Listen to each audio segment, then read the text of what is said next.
Hello everyone, welcome to our channel. जे पण या चॅनलला नवीन आहे, चॅनलला लाईक, शेअर आणि सबस्क्राईब करायला विसरू नका.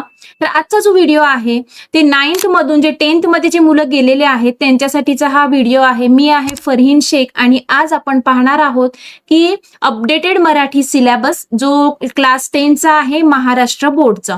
बुक्स कोणते यूज करायचे आहेत, बुक्स अँड रिसोर्स रिक्वायर्ड, नंतर एक्झाम पॅटर्न बोर्डचा, ओके, आणि त्यामध्ये ग्रामर वगैरे कोणतं आहे, त्याचं वेटेज किती आहे, ओके, हे सगळं आपण डिस्कस करणार आहोत. तर अपडेटेड मराठी सिलेबस आपण आधी पाहूयात. कुमार भारती हे सेमी इंग्लिशचं पुस्तक आहे. जो सेमी इंग्लिश के बच्चे हैं उनके लिए कुमार भारती ये बुक है. उनको इतने मतलब 4 पार्ट है, ओके, 4 पार्ट आहेत. तुम्हाला भाग 1, 2, 3 आणि 4. तर त्यामध्ये तुम्हाला पोयम आणि जे धडे आहेत, ओके, कविता आहे आणि स्थूल वाचन असा हा तुमचा इंडेक्स तुम्हाला दिसेल जो सेमी इंग्लिशचा आहे. इंग्लिश मीडियमचं जे पुस्तक आहे 10वीचं ते अक्षर भारती म्हणून पुस्तक आहे. त्यामध्ये पण सेम अनुक्रमणिका, त्यामध्ये 4 भाग आहेत, ओके, आणि हे म्हणजे यांची सेकंड लँग्वेज आहे त्याच्यामुळे ह्यांना थोडंसं धडे कमी आहेत, ओके. पेपर पॅटर्न सेम असेल, फक्त धडे पोयम हे वेगळे आहेत. ग्रामरमध्ये पण थोडासा फरक आहे, बाकी सगळं सेम आहे. रायटिंग स्किल वगैरे आपका सबका सेम रहेगा, ओके. तर हे काही मी रिझल्ट तुमच्या समोर आणलेले आहेत जे गेल्या वर्षी म्हणजे 2025च्या बॅचमध्ये जे आमच्याकडे मुलं होते, ओके, त्यांचं काही रिझल्ट मी तुम्हाला दाखवू इच्छिते. त्यामध्ये गुंजन व्यास आहे, तिनं महाराष्ट्राची फर्स्ट रँकर आहे, पहा तिला 100% मार्क होते. नंतर गौरव आहे, गौरव व्यंकटेश, त्यांनी पण भरपूर असा स्कोअर केलेला आहे. त्यांनी पण 100% जवळजवळ 99.40% असं त्याचा स्कोअर राहिलेला आहे. नंतर धनश्री जाधव म्हणून आहे, तिचा 99% असा स्कोअर आलेला होता. आणि ही मुलं 2025च्या बॅचमध्ये आमच्याकडे म्हणजे वर्षभर ह्यांनी लाईव्ह क्लासेसमध्ये त्यांनी ऍडमिशन घेऊन इझी लर्निंगच्या यांनी एक असा बेस्ट असा रिझल्ट या मुलांनी घेतलेला आहे. अजून जाधव अनुष्का आहे, तिचा पण 98.80 समथिंग असं काही त्यांचा रिझल्ट आहे, पहा, ओके. नंतर जे आम्ही हा रिझल्ट आला हे तर आमच्या बॅचची मुलं होते. आता आम्ही युट्यूबवर जेव्हा रिझल्ट म्हणजे पेपरच्या आधी जे 8-10 दिवस आधी किंवा 20 दिवस आधी जे क्लास घेतो, ओके, त्यातून जसंच्या तसं पेपरमध्ये कमीत कमी 70% तरी जसं आम्ही शिकवलं किंवा जे इम्पॉर्टंट सांगितलं ते ऍज इट इज तसंच असं हे आलेलं आहे. पहा, तुम्हाला इथं दिसत असेल हे भरतवाक्य, अश्वासक चित्र, हे रसग्रहणासाठी इम्पॉर्टंट टॉपिक्स आम्ही सांगितले होते ते तसंच्या तसं पेपरमध्ये आले. व्युत्पत्ती कोश जसं की स्थूल वाचन आहे, ओके, ते पण जसंच्या तसं पेपरमध्ये हे आलेलं आहे. हे तुम्हाला विथ प्रूफ जे आत्ता एक्झाम झाली होती त्या पेपरमध्ये जे जे आलं होतं, जे आम्ही शिकवलं आणि ते आलं, हे असंच्या तसं तुम्हाला इथं दिसेल, ओके. तर नेक्स्ट आपण यामध्ये पाहणार आहोत की बुक्स आणि रिसोर्स रिक्वायर्ड, की कोणते कोणते बुक्स आपण म्हणजे कोणतं बुक आपण घेतलं पाहिजे किंवा डायजेस्ट वगैरे आपण घेतलं पाहिजे. तर एक तर टेक्स्ट बुक जो आहे, जे रीडर आता आपण पाहिलं, रीडर सगळ्यांकडे असणं आवश्यक आहे आणि ते नवीन घ्यावं, ओके. कारण आपल्याला आपण जे स्वतः अभ्यास करतो त्यामध्ये काही हार्ड वर्ड्स असतात किंवा काही इम्पॉर्टंट असतात, तर तिथं आपल्याला थोडंसं आपल्या आपल्या हिशोबाने तिथं अंडरलाईन वगैरे हायलाइट्स वगैरे करता येईल. त्यामुळे फक्त टेक्स्ट बुक तरी नवीन घेणं तुम्हाला आवश्यक आहे. डायजेस्ट जर म्हटलं तर डायजेस्टमध्ये नवनीत आहे, टार्गेट आहे आणि मास्टर की आहे. तर तिन्हीपैकी तुम्ही कोणतंही एक डायजेस्ट घेऊ शकता ज्यामध्ये तुम्हाला भाषा सोपी वाटत असेल, जी भाषा तुम्हाला योग्य रीतीने समजत असेल, ज्याचे क्वेश्चन आन्सर तुम्हाला व्यवस्थित समजत असेल ते तुम्ही डायजेस्ट यूज करू शकता. नोटबुकमध्ये आपल्याला म्हणजे नोटबुक हे प्रत्येक विषयाला असणं आवश्यक आहे. का असायला पाहिजे तर एक्सरसाइज आन्सर म्हणजे आपण जे धड्याखालचे प्रश्न वगैरे लिहिणार ते आपल्या नोटबुकमध्ये आपण लिहू, ओके. काही इंटेक्स्ट काही आपण MCQs वगैरे काढतो किंवा लिहितो तर ते पण तुम्हाला नोटबुकमध्ये लिहिणं आवश्यक आहे. आणि सगळ्यात महत्त्वाचे म्हणजे सेल्फ नोट्स, ओके, जे आपण अभ्यास करतो आणि त्याच्या काही आपण काही कीवर्ड्स किंवा असं काही काढतो म्हणजे सेल्फ नोट्स आपण तयार करतो, त्याच्यासाठी आपल्याकडे एक नोटबुक असणं, प्रत्येक विषयासाठी एक एक नोटबुक असणं आवश्यक आहे. नंतर आपल्याकडे अजून काय पाहिजे की PDF पाहिजे सगळ्या PYQsचा, म्हणजे जे पण प्रिव्हियस इयर क्वेश्चन पेपर आहेत जे 19 पासून ते 26 पर्यंतचे, ते सगळे PDF तुमच्याकडे असणं आवश्यक आहे. पूर्ण वर्षभर आपण जे जे शिकतोय आणि आपल्याला जे येत नाही येत ते आपल्याला अनालिसिस करायला किंवा कसा पेपर आला किंवा या धड्यामधून काय आलं होतं, या पोयम मधून काय आलं होतं हे पाहण्यासाठी आपल्याकडे PDF ऑफ PYQs हे सगळे पूर्ण 19 पासून 26 पर्यंतचे आपल्याकडे असणं आवश्यक आहे. आता आपण जर पाहूया, आपण पाहणार आहोत एक्झाम म्हणजे पॅटर्न तुमचा जो आहे बोर्डचा पॅटर्न पेपर कसा आहे. तर तुम्हाला मराठीमध्ये 5 विभाग आहेत, पहा, ओके. तर 5 पार्ट आपण आहेत त्यामध्ये आपण पाहणार आहोत की पहिला विभाग आहे आपला गद्य विभाग. तर त्यामध्ये 7 मार्काचे तुमचे प्रश्न असतात. त्यामध्ये 2-2 मार्काचे ऑब्जेक्टिव्ह टाइप असे छोटे छोटे क्वेश्चन असतात की सूचनेनुसार कृती करा आणि आकृत्या वगैरे पूर्ण करा. ओके. आणि स्वमत हे सगळ्यात इम्पॉर्टंट आहे. ते 3 मार्कासाठी असतं. एक पॅसेजवरून तुम्हाला स्वमताचा प्रश्न म्हणजे स्वतः आपल्याला उत्तर त्याचं लिहावं लागतं. असेच सेम अजून दुसरा आपला टेक्स्टबुक मधलाच एक पॅसेज येणार म्हणजे पूर्ण टेक्स्टबुक मधून आपल्याला 2 पॅसेज हे येणार. ओके. 2 वेगवेगळ्या धड्यातून पॅसेज येणार. तर त्यामध्ये पण सेम उतार्यावर आधारित सूचनेनुसार कृती कोण ते लिहा. ओके. एका वाक्यात उत्तरे लिहा अशा टाईपचे काही प्रश्न असे 4 मार्काचे येणार आणि स्वमताचा प्रश्न 3 म्हणजे असं आपल्याला 14 मार्काचा वेटेज हे धड्यांचं असेल 14 मार्कचं. ओके. नंतर अनसीन पॅसेज येतो पहा. ओके. तर त्यामध्ये 4च मार्काचा अनसीन पॅसेज असतो. ह्याच्यावर आपल्याला रायटिंग स्किलमध्ये सारांश लेखन येतं.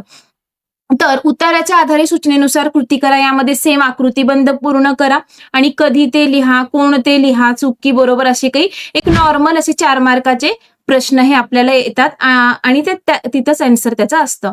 हे झालं आपलं विभाग 1 गद्य.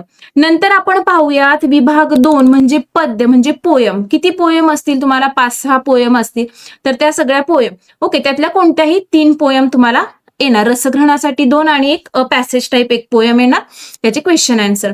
तर यामध्ये कवितेच्या आधारे सूचनेनुसार कृती करा हे 8 मार्काचा प्रश्न येणार. त्यामध्ये तुम्हाला चौकटी पूर्ण करा 2 मार्क, आकृतीबंध पूर्ण करा 2 मार्क, खालील पद्य पंक्तींचा सरळ अर्थ म्हणजे तुम्हाला ओळी दिल्या जातील त्याचं तुम्हाला मिनिंग लिहायचं आहे. ओके. तर ह्याचे 2 मार्क आपल्याला असणार आहेत.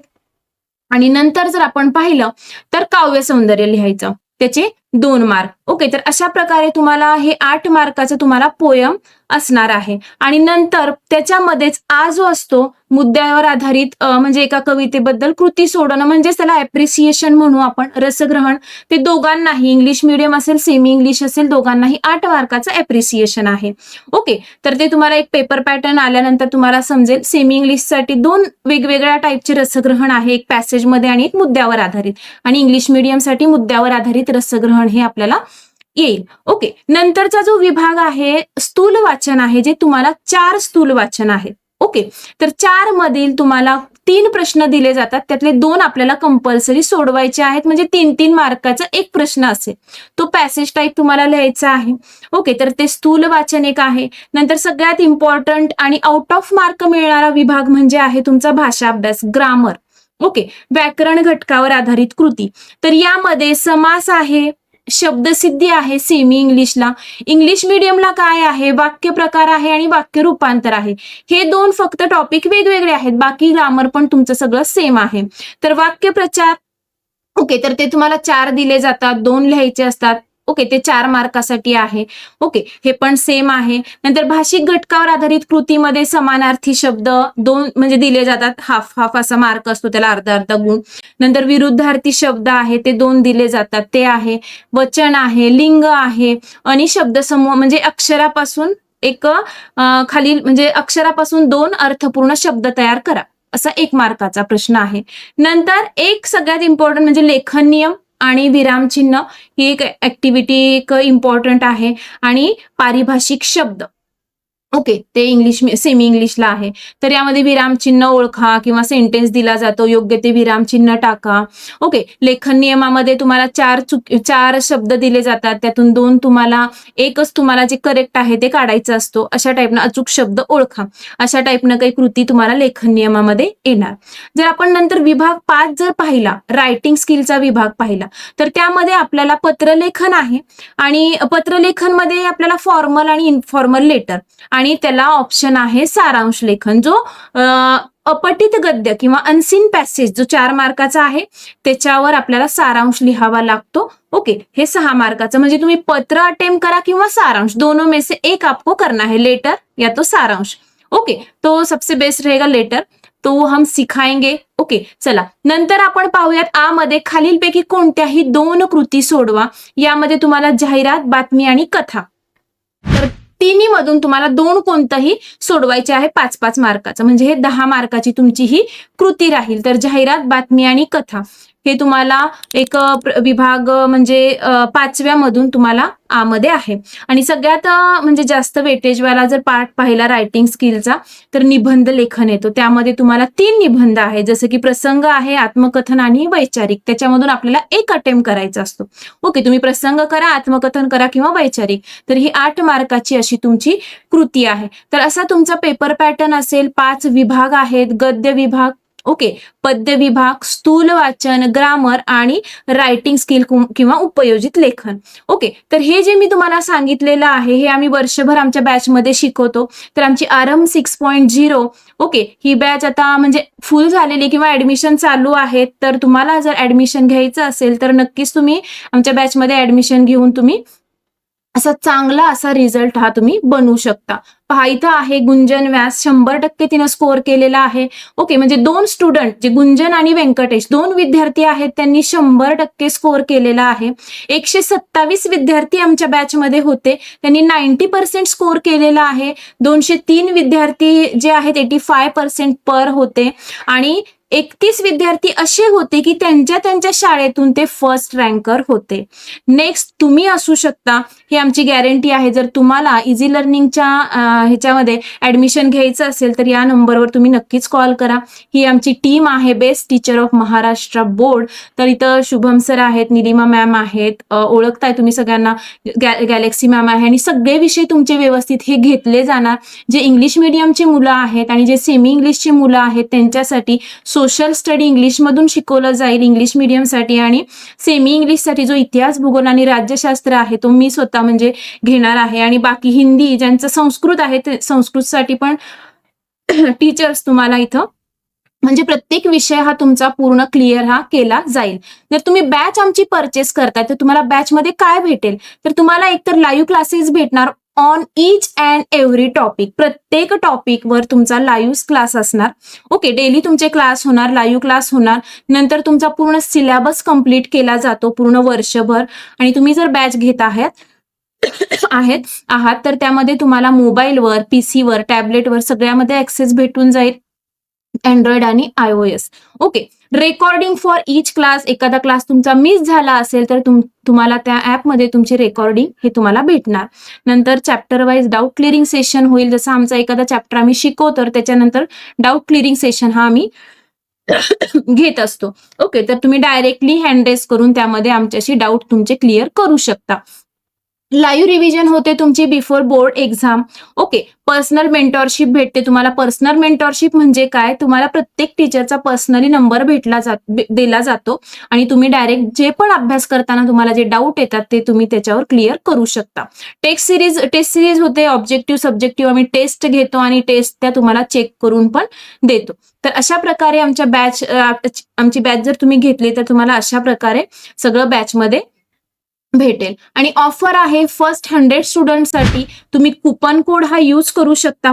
पहा फर्स्ट 100 म्हणून हा कुपन कोड जर तुम्ही यूज केला आणि ऍडमिशन घेतलं तर तुम्हाला काही डिस्काउंट भेटणार आहे. म्हणजे ही 25,000ची बॅच आहे. तुम्ही जर कुपन कोड यूज केला तर तुम्हाला ती 9,999 मध्ये भेटणार. आणि सगळं for everything for full year, तुमची जोपर्यंत तुमची एक्झाम होत नाही तोपर्यंत तुम्हाला या बॅचमध्ये सगळ्या गोष्टी भेटणार. आणि तुम्हाला आता व्हॉट्सअप म्हणजे हा जर तुम्हाला ऍडमिशन घ्यायचं असेल तर हा QR कोड यूज करा. व्हॉट्सअपवर या नंबरवर तुम्ही तो स्क्रीनशॉट करून पाठवा आणि नक्कीच आमच्या बॅचमध्ये ऍडमिशन घ्या आणि बेस्ट तुम्हाला रिझल्ट भेटून जाईल. तुम्हाला एन्क्वायरी करायची असेल तर हे 2 नंबर तुम्हाला स्क्रीनवर दिसत असतील, त्या नंबरवर नक्कीच कॉन्टॅक्ट करा आणि बॅच रिलेटेड काही इन्फॉर्मेशन तुम्ही घेऊ शकता. आता आपण स्ट्रॅटेजी टू बी फॉलो, आपल्याला काय वर्षभर स्ट्रॅटेजी फॉलो करायची आहे. तुम्ही 10वी मध्ये गेला, ओके, तो आपको क्या क्या करना है. 10th में आप गए हो तो आपको किस तरीके से पढ़ाई करना है. तर सगळ्यात आधी तुम्हाला follow the flow of teacher.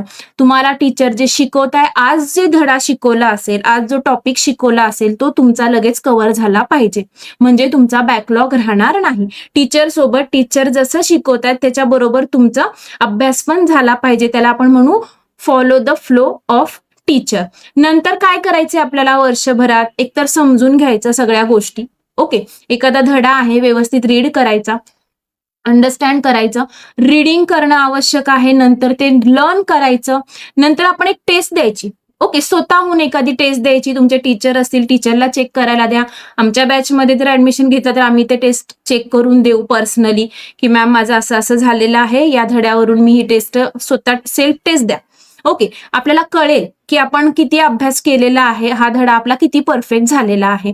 आणि नंतर रिवाइज रिवाइज रिवाइज. ओके, असं नाही की हा धडा माझा झालाय आणि मी सोडून देणार आणि नेक्स्ट पण आपल्याला ते रिव्हिजन करावी लागणार. दर 2-3 दिवसानंतर आपल्याला अजून बॅक जाऊन आपण ह्या धड्यामध्ये काय शिकलो काय नाही ते आपल्याला रिवाइज करणं हे आवश्यक आहे. कारण 10वी आहे, बोर्ड एक्झाम आहे, फुल सिलेबस आहे, हे आपल्याला सवय नसते. तर आपण ते आधी समजून घ्यायचा, कोणताही धडा रीड करायचा, लर्न करायचा, एक स्वतः सेल्फ टेस्ट द्यायची आणि नंतर त्याची रिव्हिजन ही चालू ठेवायची. नंतर एक काय करायची, कोणती स्ट्रॅटेजी फॉलो करायची, तर लेक्चर्स, सगळे लेक्चर्स अटेंड करणं आवश्यक आहे. धड्याखालचे एक्सरसाइज सगळे करणं आवश्यक आहे. ओके, नंतर काही माहिती वगैरे पाहिजे असेल तर आपण यूज करू शकतो. ओके, नंतर जे PYQ अनालिसिस आपण करायचं की या आज हा मी धडा म्हणजे पाहिलाय, तर या धड्यातून PYQ मध्ये कोणत्या वर्षामध्ये कोणता प्रश्न आला होता ते आपण थोडंसं अनालिसिस करणं आवश्यक आहे. आणि प्रॅक्टिस, परफेक्ट प्रॅक्टिस, आणि प्रत्येक धड्याची प्रत्येक विषयाची आपली परफेक्ट अशी प्रॅक्टिस असणं आवश्यक आहे. असं नाही मला यातून समजलं नाही म्हणून मी सोडून देणार, स्किप करणार, असं नाही. आपल्याला सतत प्रॅक्टिस करणं ही आवश्यक आहे. तर तुम्हाला आमच्या बॅचमध्ये जर ऍडमिशन घ्यायचं असेल तर तुम्ही नक्कीच या नंबरवर कॉन्टॅक्ट करा आणि बॅच रिलेटेड काही तुम्ही आपल्याला पाहिजे असेल बॅच रिलेटेड इन्फॉर्मेशन तर तुम्ही नक्कीच विचारू शकता. ओके, तर धन्यवाद. भेटूयात आपण अशाच नवीन व्हिडिओमध्ये.